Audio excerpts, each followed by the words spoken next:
بہت سارے لوگ اس زمانے میں ہیں جو تندرست ہونا نہیں چاہتے ہیں. آپ کہیں گے پاسٹر صاحب یہ کیسے ہے؟ ہر بندہ ہی تندرست ہونا چاہتا ہے. میں بتاتا ہوں آپ کو، بہت سارے بھکاری ایسے ہیں جو تندرست ہونا نہیں چاہتے ہیں. وہ چاہتے ہیں ہماری بازو ٹیڑھی ہی رہے، وہ چاہتے ہیں ہمارا ہاتھ ٹنڈا ہی رہے. بہت سارے مانگنے والے ایسے ہیں جو نہیں چاہتے کہ وہ تندرست ہوں، کیونکہ وہ ان کی روزی کا ذریعہ ہے. وہ محنت نہیں کرنا چاہتے، وہ مانگ کے گزارا کرنا چاہتے ہیں.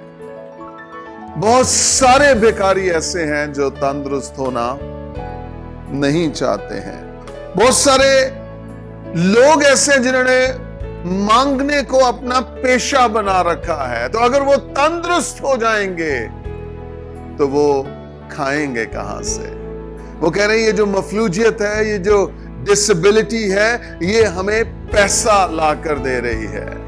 وہ ان کا پیشہ ہے. کچھ لوگ تندرست ہونا نہیں چاہتے ہیں، لیکن خداوند آج ہم سے پوچھ رہا ہے، کیا تو تندرست ہونا چاہتا ہے؟